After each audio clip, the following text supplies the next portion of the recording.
narco-vloggers at Pogo-funded. Ito ang mga mabibigat na akusasyong pinukol ni Surigao del Norte Representative Ace Barbers na hanggang din kinontra nilang social media vloggers sa pamamagitan ng pagsasampa ng kasong libel laban sa anilay nagpaparatang na kongresista. Ang habang na ito ay sinangayunan ng isang dating kadre ng CPP-NPA-NDF at mga political commentator na may malasakit sa kalayaan ng pagpapahayag. Si Jane Codnita magbabalita.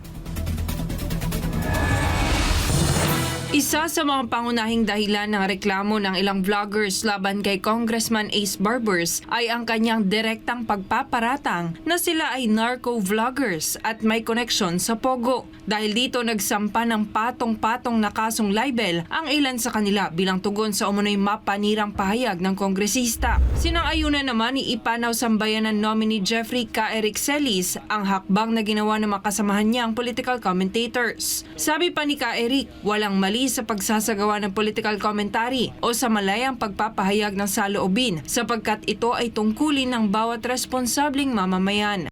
Ngunit sa kasalukuyan, tila nagiging kasangkapan daw ang Kongreso sa ilalim ng pamumuno ni Speaker Martin Romualdez para busalan ang mga kritiko ng kasalukuyang administrasyon sa pamamagitan ng harassment at pananakot. Nararapat lamang na gawin yan ng ating mga social media personalities, political commentators, at mga vloggers na kagaya ni Ka Eric na gumagawa lamang ng aming demokratikong karapatan sa malayang pagpapahayag at makatarungang pagpupuna sa mga nagaganap sa ating lipunan, partikular sa kaganapan sa mga patakaran ng gobyerno ni Marcos at ng kasalukuyang administrasyon. Sa kabila nito, sa kanyang dalawang privilege speech nitong Huwebes, iginiit ni Congressman Barbers na hindi siya nababahala sa isinampang mga kaso laban sa kanya. Gayunpaman, inamin niyang naiintriga siya kung bakit pumalag ang mga nagsampa ng kaso sa paggamit niya ng terminong narco-vloggers. Gayong wala naman daw siyang binanggit o tinukoy ng mga pangalan mula sa hanay ng mga social media political commentators. Subalit, hindi may kakaila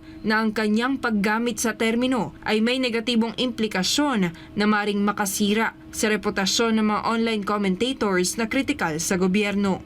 Itong patawag niya ni Congressman Barbers na mga Pogo-funded vloggers at mga narco-vloggers insinuating a very malicious and intimidating kind of public declaration na kung saan pinapalabas niya without an iota of evidence or any proof of substantial material basis para patutuhanan na pinupunduhan ng mga Pogo operators o ng mga narco politicians o narco syndicates ang mga political commentators nung nakaraan na nag-privilege speech siya at nagsagawa ng pagsulat sa NBI upang gawin po ang mga pag-imbestiga na ito to the point na hinaharas na niya kami at ang iba pang mga political social media commentators. Ang tunay na diwa at pagiging sagrado ng demokrasya ay nakasalalay sa pagiging bukas nito sa iba't ibang pananaw, lalo na sa mga salungat na opinyon. Dapat raw tanggapin ng Administrasyong Marcos ang mga puna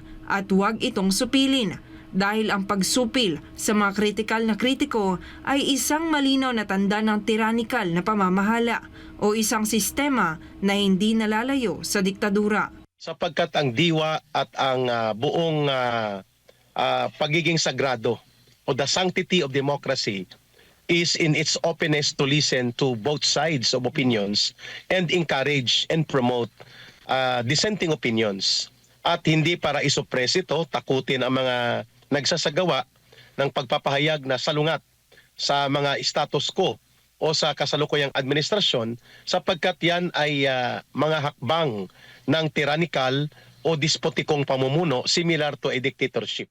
Ito si Jane Codnita, inyong citizen correspondent nag-uulat para sa Diyos at sa Pilipinas nating mahal.